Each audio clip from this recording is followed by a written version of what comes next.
Right, episode 36, Back of the Class podcast. I'm Glenn Anderson. I'm Ben Highland. And before we start off this week's episode, we'll say huge thank you to our sponsors, Coco's Cakes, VIR Electrical, the Ball Griffin Inn, the Members First Credit Union, and Pitchside Pizza and Grill. And this week we're joined by Lauren.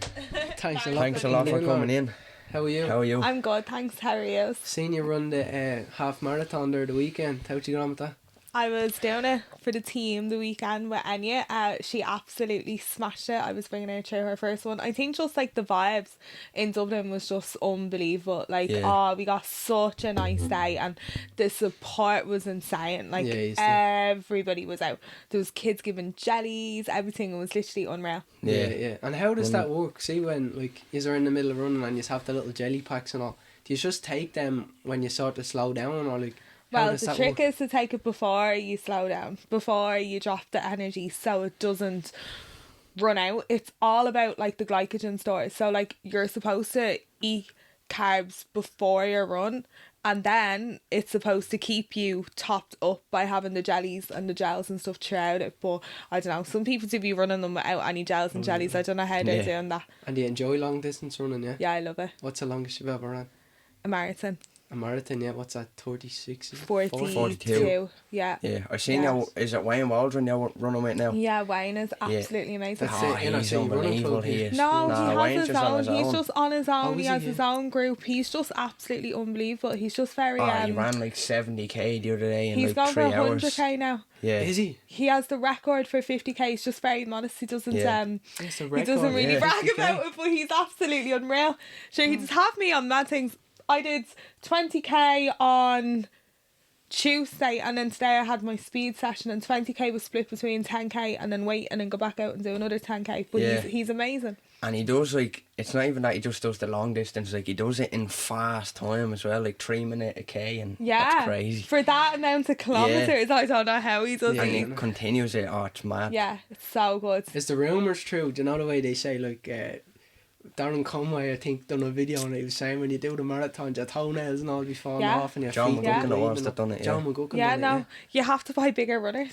Really? So like, I'm a size 5 and I have to wear a 6 for my runs, because when you're running for that long, your toes, like your feet are going to slide and it comes up. And I swear to God, the first time I ever did the Clontarf half, my big toe nail came off and there was blood all over my new vapor flies. I was fuming and literally like stained them. Yeah. And does your foot not be sliding around as you're trying to run then? Would that be not like off-putting? No, you tie them tight and you wear like the proper socks and like, for running, there's runners for everything. There's special ones for your longer runs, there's ones for your tempo runs, there's one for your speed sessions. When you actually get into running, it's actually shocking, like the amount of stuff you need. Like, it's mad. Right. I used to just think you just put on your runners and out you go, but that's not what running is anymore. And is there a spot in every marathon, like say like when you're like 24k in, that like a lot of people say it's a mindset thing where a lot of people think, they leave it and they quit there, or they have to keep going, sort of thing? So that's like the wall. Yeah. Sometimes you hit the wall, and running is a mental thing 100%. Like, you can convince yourself in the middle of the run, I'm going too fast, or I can't do this, or why am I here, or da da da da da da. But you just have to block it out. Like, what I do is I change the songs on my phone. I listen to mad shit when I'm running. If anybody heard my playlist, they would think I was an absolute weirdo. And then you're grand. You just need to zone out. You need to think of the food. I was saying that to Enya last week in the middle of the half. She was describing the pancakes that she was going to eat. All the toppings, everything. You just have to zone out and you be grand. It's just your mind. Your mind is playing tricks. Is runner's high real? Yeah, 100%. When does that kick in? 100%. Well, it doesn't kick in all the time. It kicks in on some of the runs. Like, you could be having the worst run ever, and then all of a sudden it feels like you're on cloud 9 and the endorphins are mad. But I would describe it as, like, if you ever... Yous are probably too young, but if you were ever wild and you went to Ibiza and you were at like a rave, that's the feeling you get on a run. Well, that's the feeling that I get.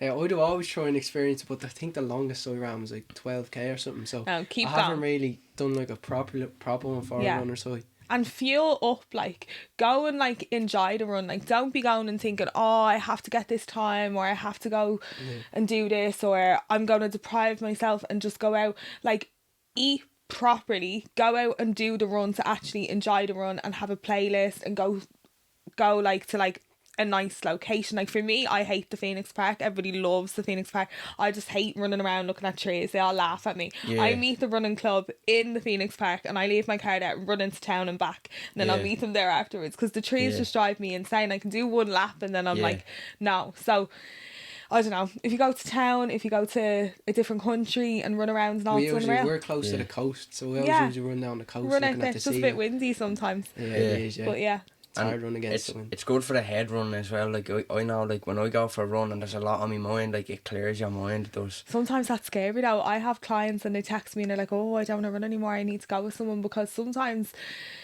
you go for runs and it brings up a load of emotions. Like sometimes you do go and it's like going through like a therapy session, because you're out there and you're on your own, and let's say you have like 10k or more to do, and all you're doing is thinking. Like it's very good, but sometimes it can be like that as well. It's all a mental thing, and just how much you push yourself. 100%. How important is stretching with running? It's very important, but I think a lot of runners probably skip that part. I do sometimes, and it's not very good for me. Like, I don't know, I do like a warm up, so like I gradually build into my sessions, but like stretches, I feel like I stretch when I'm injured, and I probably shouldn't say that because I coach people and I have loads of stretches, but I stretch when I'm injured. But you should stretch. I was seeing a thing on I don't know if it's true or not, David Goggins. I seen him saying something that he didn't used to stretch, and he thought like, I'm not going to stretch, there's no need for it, and his muscles actually start shrinking after the runs, because he wasn't stretching after the runs. No, you should. And like just a couple of stretches, it doesn't need to be like anything extreme. Like you'd feel it the next day though if you didn't stretch, I'd say, especially on a marathon. Yeah. I would stretch for a marathon or a half marathon 100%. Yeah. And do you want to bring us back to the start, Lauren? Something we usually do in this podcast is we bring it right back to the start, talk about like how you got on in school, what you wanted to be growing up, and what was life like growing up. So in school, I was literally completely different to now, like completely different. I was overweight, I had a stutter, I didn't do PE, I didn't do anything, and I actually say to my mom now, I was like, Jesus, if she hadn't made me do PE and she didn't write the notes, I probably could have been in the Olympics or something. But I only started running last year, so I'm like annoyed at her for that. But I tried everything. I was in like every single sport then, like post school. I was in like the Scouts, I did football, I did everything, but I never really stuck with anything. I didn't think they were real in order. I was in the Scouts in Donameans, and I think I went for like the first parts until they said we had to go camping, and then I was like, no, like camping's not for me. But I did everything as a child. My mum was part of like the youth club, so we would have went to like everything, like the Lara, all the tours, like, so I did that. Then as I was growing up, I don't think I really knew what I wanted to do. Like, I went to college, I did a marketing degree, but I didn't know if I wanted to work in that or not. I went from college to Dubai, and I did a marketing job in Dubai, and I absolutely hated it. Like, it was in like a hotel. What made you want to go to Dubai that early? In Dubai, so the first time was it? Years ago. So I went to Dubai years ago, and the first time I ever went to like Dubai, I worked for a nightclub, and I swear to God, it was literally the best job ever. You got paid to literally be like a hostess, and the tips were amazing. They paid for your accommodation, flights, everything. Nowadays, I don't know if that still exists, but back then it was absolutely unreal. Like, it was the best thing ever. But I can imagine my mum and dad must have been like, what is she doing? She just sent her to college, now she's going to Dubai to work in a nightclub. And I think I got the job from this site called Hey Hot Staff at the time, so I think they thought like, where is she going? And this was before people were going to Dubai. It wasn't really as big as what it is now. And then I moved back here for a while. I got a job like in a restaurant. I managed a restaurant, and then COVID happened, and I went back into the gyms and stuff. I worked for like Joe Explosive in Crumlin. I don't know if anybody knows him, but I was like teaching out in like in the fields and all, and I loved that. And then the government just kept on closing the gyms. Like, they were opening them and closing them and opening them and closing them because of COVID. So I moved back to Dubai then, and that's when I was like, didn't know if I wanted to go back into marketing or do a PT job. So I tried marketing first and then did PT. So that's pretty much. And then I ended up meeting a guy in Dubai, moved to Thailand. That didn't work out, and then I'm back here. Yeah. That was ages ago though. That was like 4 years ago. So when did you start the PT then? So I always kind of did that on the side. So like when it was COVID was when I kind of did it properly, like the online, but I didn't really have any clients. I was really, really, really, really skinny. So back then I thought that like I had to be like as lean as possible, and I didn't look well, and I was like jumping around my house trying to do the lives. So like everybody, you know, when people were doing like their live videos and people were following along, I was trying to do that. I think I probably had like 5 people show up to the lives or whatever, but like when I look back now, like no wonder why people weren't coming to my lives. So I don't know what I was doing. So I started off doing that, and then I worked for Joe, and Joe was absolutely brilliant. He used to bring me in like cupcakes and all and be like, you need to eat more, come on, let's go. And then I think after being with the lads in the gym, and then I moved back to like Dubai, then I kind of started to change and build a bit, and like know that like you don't have to be as lean as possible. And I worked in a gym in Dubai, and it was amazing. But yeah, then I moved to Thailand. I'd say the marketing, did that help you a lot in social media, or was social media marketing not that big when you were in? So, do you know what I think? Like, I used to always say to my dad, why am I in this course, or what is this, or like, I don't know what to do. But it's mad because I used to work in restaurants. I did a marketing degree, and I always loved the gym, and somehow I've kind of like combined that together now. So I think everybody should go to school, everybody should go to college, and you never know where it's going to bring you to. Like, you don't know, because 100% the marketing definitely helped now. 100%. So you're believing like everything happens for a reason? 100%. Yeah, I used to be like, why would I learn that, or why would I do that? And 100% pays off. Yeah. And how did you find it, like, growing on social media, and like, did you find it hard at the start, like? So like I used... How long, sorry if you don't mind me asking, how long do you have the online course page, the one you have now, the Lauren Scully page? So like I used to post pictures of me going out all the time in Dubai, and like I had like maybe like 10k, and then when I came home from there I think I probably had like 20k on Instagram. We better go to the boy. But I didn't like, but people were following me for the wrong reasons. I had like loads of guys, and I used to go to the gym and like pose in the mirror and all, like, and not really have like any like substance to my Instagram. And I think I was more so like afraid to be myself, so I would just like take a picture and post it. And then I did a course on social media, Sean Casey's course. What made you do that? Because I was like, why is nobody looking at my stuff? Like, why does nobody want to engage? And da. And then I started going to Tesco's, making the videos. Like, this was ages ago. I think this was like 2 years ago now. And even if I look back on the videos, I remember like my eyes would be like looking everywhere. Like, I didn't really know how to do it. I didn't have a mic. I was dropping things on the ground. Like, the videos were really badly put together, but I think it's all about the reps. I think the more times I seen a quote the other day, and it was, first make it happen, then make it good. Exactly. So it's basically just like, stop trying to perfect it. I see another one that say perfection is the enemy of progress. So you just need to start, no matter if you think it's good or it's bad. Just start, and then as you grow, you'll start to learn, and you'll start to develop different systems, and you'll start to know what works best, and that's when you'll start to posting times. A lot of people don't realise that in social media is that everybody has their own like posting time on what works for them, and it's just consistency. Yeah, it is, isn't it? Like, that's all it is. And I used to like post and be like, oh, that didn't get any likes, right, I'm not going to post for a couple of days. Like, what? Like, no, post again. Stop worrying about the likes and the views, and just keep posting. And now, like, I don't really care anymore, to be honest. Like, I always said that I wanted to just like grow a business, and like my business is great now. Like, my business is coaching girls like outside of it. Like, I actually, it's funny, people think that like I get paid for videos. I don't get paid for any of my videos. My videos helps me attract my clients. Like, I don't, it comes from that, but I just love making videos, and I love making foods. And yeah, I don't know, I think it was just a consistency thing. I just never gave up. And the one thing I'd say is you have to just be yourself and try not to copy people, and like just be you. Be unique, sort of thing.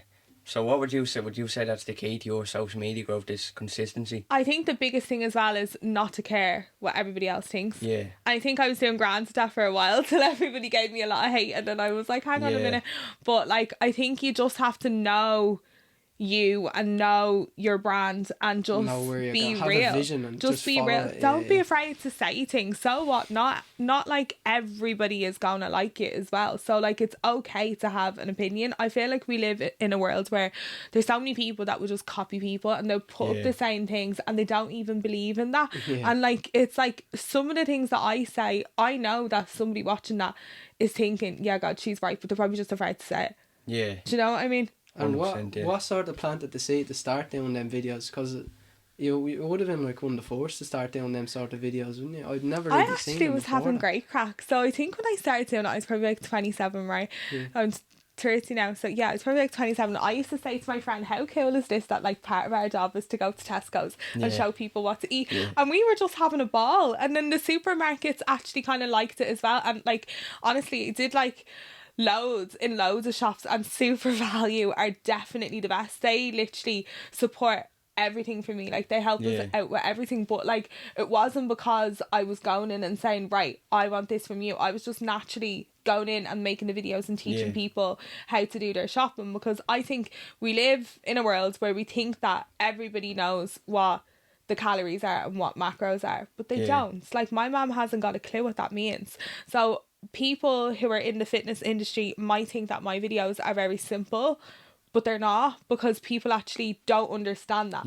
And I was just trying to put into a video in the supermarket what my clients were saying to me, like simple things like what's like a protein source. Some people don't know what protein is. Do you know what I mean? And that might sound so simple to us because we grew up with it. Like, people don't know how to use it. And they don't know what it is. They think it's crazy. It's like this white powder. They're like, what? Do I have to go to the gym to take it? No. Yeah, they're just buying it because everybody else is buying, sort of thing. Yeah, so I think if you can simplify it, and obviously I could do it in my house, but like, who wants to watch somebody in their house taking things out of the fridge? It's way more exciting taking it out of the shelves. And showing them where you got it, so they can go, Lauren got it here, so I'm going to go and get it here. Yeah, exactly. And some of them are a bit of fun. Some of them are a bit of crack, and I don't think that people get that. Like, clearly, like, you want to have a laugh. It's boring if you're literally just picking things off the shelf and be like, buy this, buy that, come on.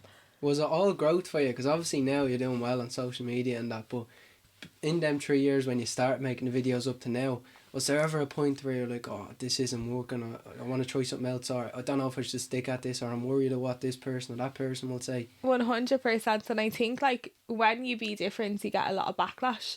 So people are probably like, what is she doing? What is she wearing? What is she da-da-da-da? Or for me, it's always been a case, it's like when I was overweight, people would be like, oh, she's too heavy. When you lose weight, they're like, she's too lean. When you're this, when you're that, when you have a bit of Botox, they're like, she's Botox, she's this, she has that. So I think 100% you do question yourself, but if you want to grow, you have to keep going, and you have to just believe in your brand. People always have something to say, won't they? People will always have something to say. One time when it does flop is if I go to Thailand. It always kind of flops in Thailand. So I think it's like, and I think for me as well, sometimes I see people and they're in Dubai or they're in somewhere that I can't relate to, and then I stop watching their videos naturally. Like, do you know what I mean? So I think it's just a thing like that. But then you just move about and you move with it. Yeah. What's Thailand like? I'm dying to absolutely amazing. They have live over there for a while, Yeah, they have this street called the Fitness Street, and like all it is gyms, healthy food, massages, and like everybody that is just like into the same vibe, and it's all on one street. It's absolutely unreal. We had a retreat there. I had my girls there, and we're gonna do it again next year. So I had a retreat that was like, I think there was like 12 or 13 of us, and we did like a photo shoot, we did all the classes and all. We had literally like the best 10 days ever. Some of the girls have already like booked it again for next year, like on their own, even because they just want to go back. Best place in the world. Is it? Yeah, and so cheap. Do you travel all around, or would you stick to the one spot? So that's the problem. I get stuck on that little street. Like, I have been to other places, but when I say, if you could like bring me there tomorrow and it not be so far away, and be like, because the time difference is too much, like with girls here, like in check-ins and talking to clients, but if you could put me there and that be the same as what it is here, I would like be there in a heartbeat. It's just absolutely amazing. Like, it's amazing. Yeah, I'd say the people are very humble over there as well. Oh, they're amazing. I said to the girl, like, I got like a taxi the last time I was there I was going to the hospital for an appointment, but anyways, I was in the taxi and I was like, Jesus, I would have loved to be just born somewhere like that where you don't know anything else and they're just so humble. And I was saying to her, like, do Thai people just stay here their whole life, or what's the story? And she was like, yeah, sure, like, why would we leave? And why would they leave? The weather is amazing, the people are amazing, they have everything, the food is like unbelievable. People think it's all Thai food. It's not. Like, Thai food is not Thai food that we get here.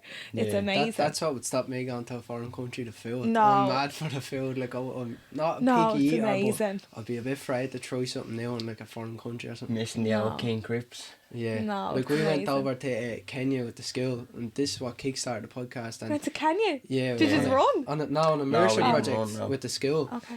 And we should have ran. It's known for the I've been looking it up. I'm like, that looks unreal. There was like a little hill, and we all did like hill sprints. Yeah. And just the altitude, like, it knocks the wind out of you straight away. Really Like, bad. I used to think I was fit back then as well. I was properly fit. I was really into the boxing. I was training 5-6 times a week. I ran up that hill once and I was gone, like, completely gassed. Oh my Yeah, God. it's one of them ones, and it was a steep hill as well. Like, it wasn't just and a that is small like hill. that is a beautiful country and all as well, but like, the only thing about it was the food. I couldn't have stayed over there any longer over the food, and the people and all are so humble over there. You're they're all turning so me off happy. now. The food- I was looking the up food Kenya wasn't too bad. because I thought, it'd be a good place to go. They do like camps there, and you can go and you can run. But if Yeah. you were saying the food's like that, I love Well, my it was food. just because we were staying in You a want little too bad. it's because we were staying in like sort Compound. of compound, like Yeah. a Christian Okay. Brewers compound Okay. or something. But they were making the food every day. It wasn't Some of the too lads bad. liked it, but Like, I was a picky I eater. liked it, yeah, because like there was like couscous and like chicken, like Oh, that's yeah. not that bad. Yeah, I Yeah, like it's a that. good combo. They And, have like, this thing over there. It's like a. it's It's like their kind of normal. like It's like VR. pasta over here. It's like Okay. it's like a mashed It's potato. like a gnocchi. I don't know what it's No, called. it would be like It's like a mashed mashed potato, potato, sort right? of. But it's harder, so they sort of peel it off and Oh. eat it. It's like you just like yum. peel it off. It's alright. Yeah. And beans as well. That Beans, would be. big But that's over kind of like, because a lot of them, like, you wouldn't have the money to spend like what we Yeah, have on food, yeah. so like you have to make. I think it's Of great what they when you can. go and explore like that. I think it's very humbling. I love going to countries like that. Yeah. Yeah, no, no, we definitely loved was it. very I'd humbling, definitely go back. Yeah. What's Yeah. is there a difference going from Dubai to Thailand though? Huge difference. I moved to Dubai and then went from Dubai to there, and I never, this probably makes me sound weird, but I remember we got there and I was like, so no taxis here. We were going out for dinner and we were in like this little thing, and I was like, oh my God, and it was absolutely lashing rain out, and I was like, oh my God, what have I done? And then I remember going to the shop and they had no oats, and I remember, I must sound like a diva now, but I rang my dad bawling, crying, being like, they don't have oats. He was like, Lauren, they obviously have oats, you're just in one shop. But no, it's fine. You get used to it. I actually would much rather be in Thailand than Dubai. I think Dubai is amazing, but like, it's really, really, really materialistic. You get sick of it after a while. I've lived there twice and I don't think I'd live there again. Yeah. Definitely. And Yeah. back to the Tesco videos as well. Did that help your business grow, your online business as well then? 100%. As a lot of people could relate to Yeah. it as well. Yeah, and I think even people giving me hate helps to grow as well. Yeah. How did I you deal I was with that going to when you touch on that started because getting? I've seen a few videos where people were sort of like they'd sort of imitate you and they'd sort of try and make it look bad what you're doing, but I honestly don't understand. I think people just always, People even are crazy. nowadays, we sort of look at it as like a little milestone because we got our first Yeah. bit of hate, like not People. first bit, we got a good bit of hate there Yeah. from just a couple of videos we posted, and it's just a bit like people just have too much to say I sometimes, think, don't they? yeah. A fellow I know actually said a great thing to me. He was like, people who feel unseen will do anything to be seen. Yeah. And it was one of them that was like, that sums it up perfectly. Like, there's 100%. nothing else that needs to sum it up. I think it's so sad that like there's Instagram accounts now of people who every single video is them talking about another Instagram account. Like Yeah. they've a screen record of someone else's video. Like seriously, if you need to do that, then there's seriously something wrong with you. Yeah. Like, why don't you have your own ideas?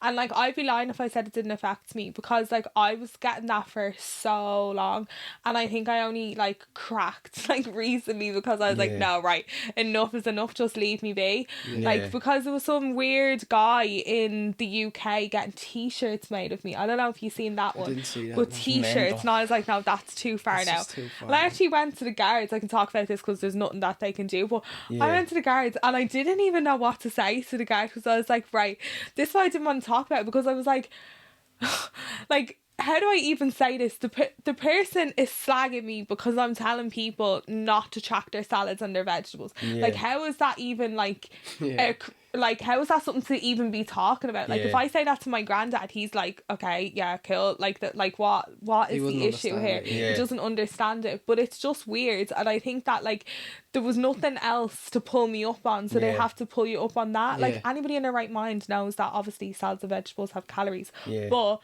if you're weighing out lettuce and broccoli and stuff like that, like, most online coaches would never tell you to track your salads and your veggies. So why are they attacking me? Because I say it out on the internet. Do you know what I mean? Were you a bit shocked when you seen the first video like that? I just think it's so silly. Like, I was like, when I first started seeing it, I was like, am I away with the face? Like, am I losing it? And I was like asking my friends who are coaches, do you tell your clients? And they were like, no, none of my clients track their salads and their veggies. So I was like, right.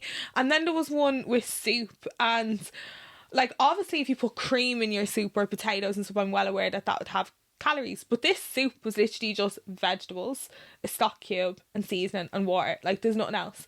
And then on the flip side of that, because I said that didn't have calories, let's say I had a toasty with it, someone would say, oh, now she's saying the toasty doesn't have calories. And I'm like, no, like, clearly, come on. You're tracking People your just toasty. take words out. It's because just you're doing something that's extraordinary, like, you're being authentic, like what we're saying, and like, I've heard so many people speak on that, like, just being different, and like, people don't like it. Yeah, no, they definitely don't. And like, it's mad. I was actually listening to Kendrick Lamar talking about it, and he was saying when he first started off, because his music was so different to everybody else, like, the hate he got was mental. Like, he had letters sent to his house and all. It's mad, and like, isn't you it? wouldn't think that looking at him. Like, it's crazy. What sort of made you crack then? What sort of overwhelmed you with the videos? So I don't mind if somebody says stuff about me sometimes, right? But like, there was a guy from, actually, I think he's from Ireland or whatever, but he put up a video saying that I tell my clients that they all have to eat like the same breakfast, or that's something else to do with, it was something to do with carbs. It was things that wasn't true. And then there was somebody else that put up something saying I didn't pay tax, which, God, if you're paying tax and VAT and you get told in a video that goes viral that you're not, how annoying is that? I'm giving the government loads of money. I was like, no, I am paying tax and VAT. I might go to Dubai on a holiday, but my company is registered here. So I think it was like small things that was like attacking my business that I was like, no, like, I literally work my arse off for this. And I think that, like, people think, oh, because you live at home, your parents pay for things. I live with my dad because it's a housing crisis and I'm single, and it costs me $3,000 a month to rent somewhere here. Like, it's ridiculous. It is. I don't live at home and my dad pays for things. Do you know what I mean? So it was like comments like that just kept going, attack. I was waking up every single day and I wasn't even looking for videos. People were like sending them to me. Clearly taking the piss. And then, I don't know. I think another thing that, if there's any girls listening to this, try not to like go off like your face and the way you look, because I feel like people are going to put you down no matter what. And the whole of last year I felt like I was trying to like fix my face, and it only ended up getting worse and worse and worse and worse. And now, like, I'm definitely not getting like any filler or anything like that, but it's mad how like everybody else, I remember going to therapy and I was saying to the therapist, like, I just don't like my face, and she was like, but what don't you like about it? But I couldn't actually say whatever I didn't like. And I genuinely think it was like just all those voices in my head of people constantly like commenting and saying things. But the more they say that, the more you keep trying to edit, the worse it gets. And it's just mad. So I think it was just a build up of everything. How did you find the courage to keep going then? Because I don't know if I'd have that courage. I'm obviously gonna have to. It's gonna come. I'm expecting it, but so like, it's tough. Like, if you go to therapy, well, I went to a couple of different therapists, and they all said, stop posting, take a break, don't do this, don't do that. In my head, I don't think I would ever stop posting or take a break. It's not in me. It's not in me. I feel like you're gonna let them win, and like, if I was to say, like, if I was to change, I would feel like I'm not being authentic because this is the way I am. So, like, I always find, like, some people would say, tone it down a bit. But when I try to tone it down a bit, I'm like, but this is boring now. Like, this isn't me. I've never been like that. I've always been different. I've never been the way that everybody else is. So why would I start doing that now? What? Because some weird guys who I don't know don't like me? Like, who cares? How, do you have a little system now where you sort of not block it out because you will see it, but just sort of don't even think about it, just look at it, yeah, whatever, keep going. Yeah, I think now, like, I think because the more it happens and the more I'm realising that now, like, it honestly, like, doesn't matter what I post. Like, for example, if I post a salad without carbs, somebody will say that I haven't had carbs now and I have an eating disorder. Or if I go to McDonald's and have McDonald's, someone will say, oh, what is she posting McDonald's for? She shouldn't be in McDonald's, she's a coach, that's not healthy. So I'm like, what? Like, you cannot win. Like, you really can't. I honestly think you're winning there. Like, that's, like, obviously it's not nice for you, but like somebody selling a t-shirt over in England or whatever about you, like, that's crazy. Yeah, that like, just imagine how much you're in his head. That like, just shows you how, like, sort of big you are on social media. Weird. And like, weird behaviour. It is very weird, but it just shows you are getting crazy, out there, you know what I mean? Yeah. But people are always like that. If they see a white t-shirt, they say it's black. You know, like... I know, never... I don't think you can win anymore. But I think it should be fun online, and I think if you can teach people how to lose weight in a fun way, then why not do it? You don't have... Everything you say is not going to be perfect either. And you have to focus on the positives, like the people that you are helping, the people that are looking at you thinking, right, if she's been, like, making a difference, so I can make a difference and do my own thing. And, like, we've had loads of events on and stuff where, like, we bring girls together and they talk about their relationship with food and themselves, etc. And, like, the one thing I always get from people is, like, when they join the team, it's like they actually can eat foods, like normal foods, and not feel as if they're on a diet. Like, I get girls, obviously they're not going to stay in the team forever, but they leave and they're still doing the same thing. Like, they're doing whatever I've taught them, or they come back, or I watch their Instagram, I'm like, she's still having my breakfast, or she's still doing the things I told her to. Like, that's the way it should be. I feel like, okay, get like a strict plan if you're going away and you want to do a cut for like Ibiza for a week or whatever. But if you're a mom or you're a normal person that just wants to change your life and be healthy, then there's absolutely no point taking away all your favourite foods. You're just going to crack. You're going to reach that number and go back to it. So I feel like maybe it was a case that big huge bodybuilder was realising that he doesn't have much of a market anymore, that people are starting to cop on that those diets do work, but obviously you need a diet after that diet because that's not a lifestyle change. And I think maybe they're just getting jealous, and all this processed food shite, everything's processed. People need to cop on, like, come on. Of course.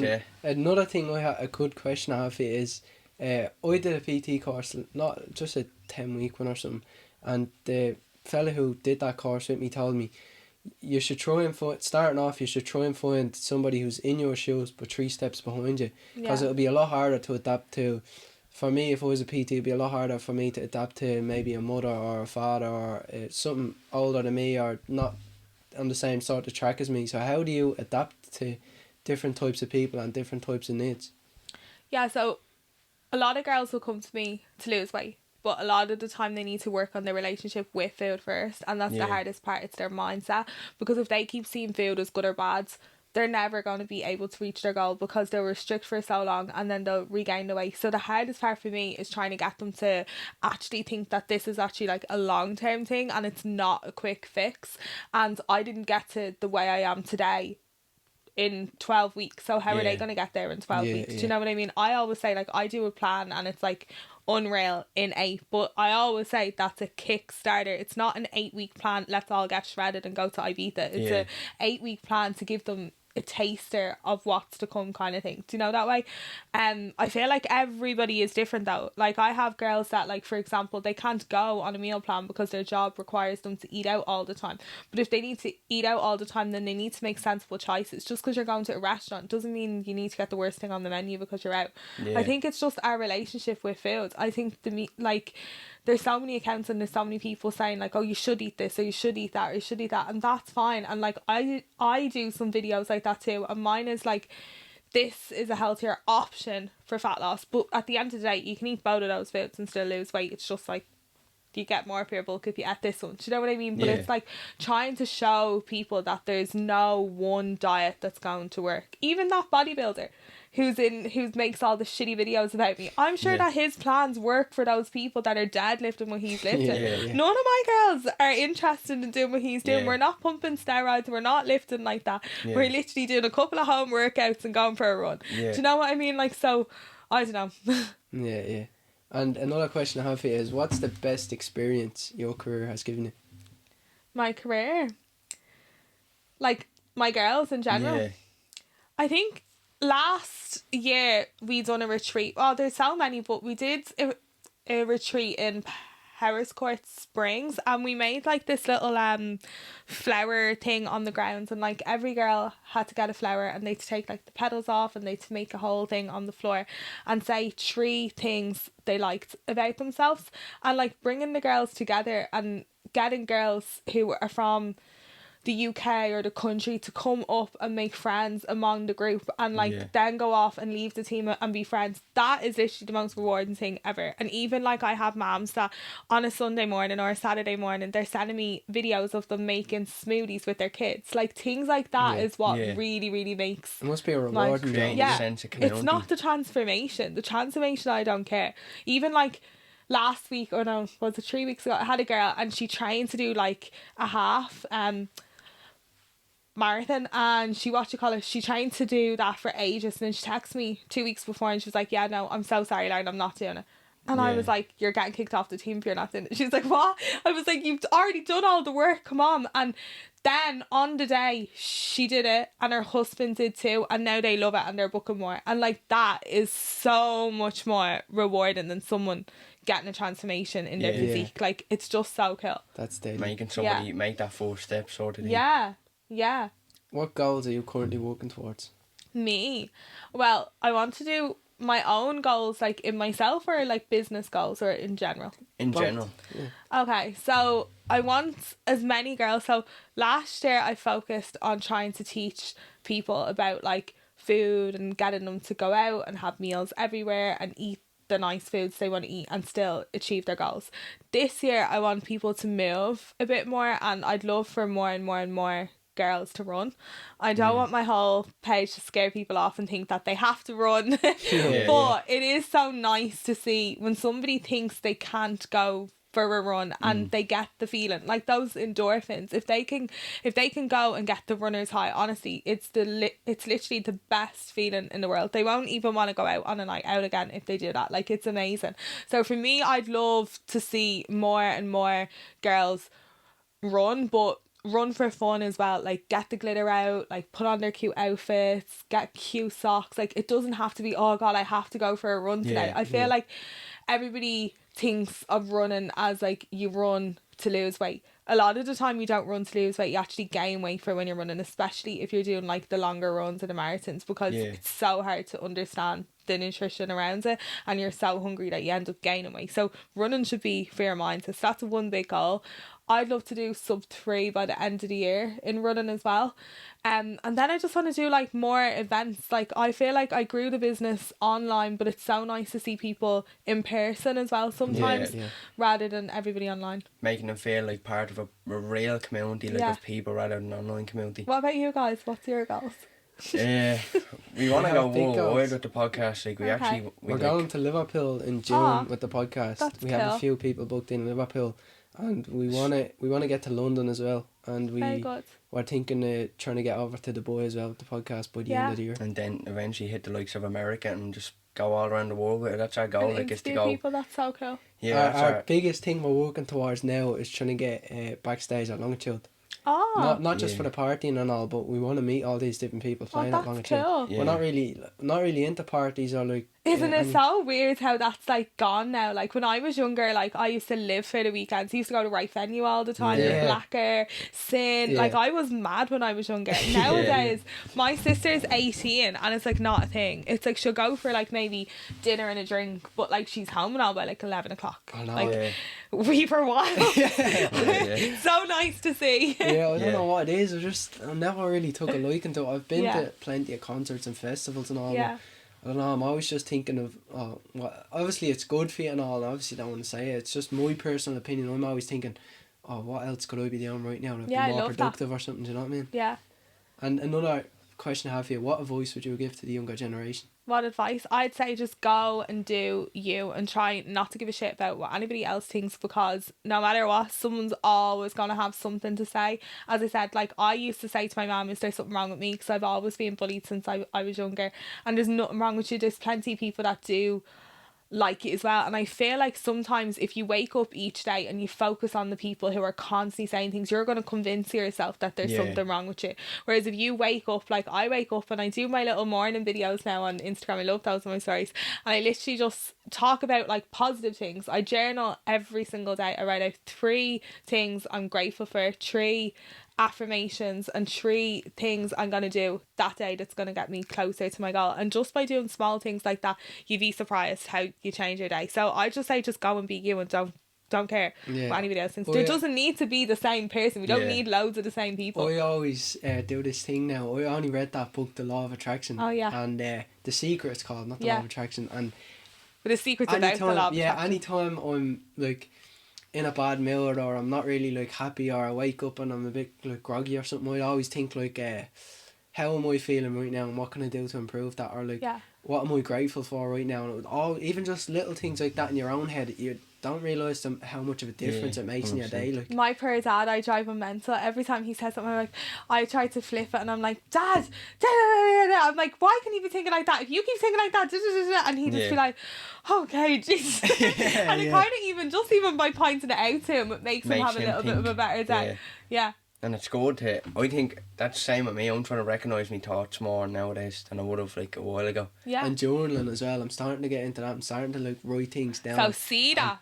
See if you can write the same thing down. Like I've done this for all the races and the marathons, and I wrote exactly the time that I want to get, and every time, like touch wood for London, every single time it's came true. And I must look like a weirdo. Like before a race I would get a blank sheet of paper and I'd write sub do and I'd write the digits and I'd write it down like 20 times and it would come true. And like I'd be running in the race and let's say my legs are getting tired and I'm like, right, I'm visualising just finishing across the finish line, going to get some nice food or whatever, and I just keep thinking about that and it always comes true. It's so cool. I believe in manifestation. I didn't believe in it before I read the book. I always thought like, oh yeah, it's good to think something in your mind, but you have to go out and do it as well. And it actually is like the law of attraction with the law of attraction. Because so you just need to picture yourself over in America, think of the colour of the walls of the studio, like, and visualise it, and then every single day keep doing the episodes, keep doing it and doing it and doing it. You never know who you're going to meet. Like there's people downstairs, they might know somebody. Yeah, definitely. Do you know what I mean? You don't know where it's going to take you. 100%. Yeah, the universe is aligned with your thoughts. Exactly. Where do you see yourself in 5 years? In 5 years, I think I'm going to still be in Ireland. I love Ireland now. I love Dublin. I'm sick of people shitting on Dublin. It's actually such a nice place. Even when people sorry, I'm going across here, when people they be like to me, oh, this country is shithole, this or that, it's always rain. I'm like, yeah, you're living here though. Stop being so negative and like think of it might be always raining, but the community's nice and you know everyone here. It's and not you grew even up always here. raining though. Yeah, I know. People are just mad. Like, gorgeous out today. And like all the events, the weather was amazing. Yeah. The Dublin thing was alright. Like the weather is nice in Ireland. It's not gorgeous. Like we don't live in Spain, let's be real, but like we don't have the worst conditions. In Dubai it's scalding in the summer. In Thailand it's torrential rain when it rains. Like we actually are blessed with we the don't way realise how lucky we are. And the food here, oh, everybody shits on the food. We've the freshest milk, the meat is amazing, all the salads, everything is 10 out of 10. Our water, like you can only drink from the tap. I don't know if you still do that at home, but like a lot of people can still drink from their taps. Like I think people need to cop on. Yeah, 100%. But you said, where do I see myself? Hopefully I'm still here. Hopefully if I can get my own apartment or house or something by then. It just takes forever in this country. And then hopefully I meet somebody as well by then. I've been single for years now because I keep saying girls. Maybe I should stop saying girls. Yeah. What about you? 5 years time. 5 years. How old are you guys? 16. Oh my god. 5 years time. I'm gonna have the biggest podcast in Dublin. I'm gonna be recognised all around the world. Hopefully I'm either living in Ireland, but the podcast travels every couple of months over to Dubai, America, and just keep it going. You could even go to Kenya with the podcast. Just really keep it going and do something with it and inspire, like something that really, like, I was starting to get a bit of doubts about it, but something that really inspired me. Somebody the other day started up this channel. Don't know if you've seen him, Fine Motivation with Garrett. Shout out to him. he did this little questionnaire. He does this thing, 4 questions and a question or something, and he was doing an interview with somebody, and somebody asked him who inspires you at the end, and he said me ma and me sister and that, and he said, and somebody who's doing like well in Ireland and somebody who I would like look up to, and he said the Back of the Class podcast boys, they inspired me. I seen what they were doing. I was standing in the block or whatever, and I was like, I could be doing something like that more productive. Yeah. And now he's at the start, and he's going out doing all them questions, and he's so making a little channel for himself. And so things like that. We got a text there the other day as well, and somebody said, I love what you're doing. You're out there inspiring me to start the podcast. Where should I start? So we just give him a little text, and just think little things like that really makes a big difference. Yeah, it really boosts me. Yeah, because that's the whole goal of it. I want to just show people, and this is why we bring people like yourself on, just to show people who are at the start. Here's a vision. There's something to drive towards. There's somebody who's already done it. If they done it, why can't you done it? Just focus on it, and no matter what 100%. Anyone says, you know where you're going. Do you know what I mean? 100%. Yeah. And it's the best feeling ever when people come up and say, oh, I was inspired by you. Like, see at that half marathon, there was little girls, not little girls, but like they were young enough coming up being like, oh, I love your videos, or you inspired me to run. I was like, oh, that's so cool. I only ran because I fell down the stairs last year. I was like, this is so cool. So yeah, you just never know. What do you mean you fell down the stairs? I was in London in my friend's house, and she was making me coffee, and I was running. She has like those real steep, you know, like those townhouses. And I fell on my coccyx bone, and I couldn't train, and I started running, and that's how I started running. Really? Literally this time last year. Jeez, I didn't know that. It's funny. I always say I only started running because I literally fell into it. Yeah. Thanks a lot. Thanks a lot for coming in. Thank you guys. Episode 36, Back of the Class podcast wrapped up.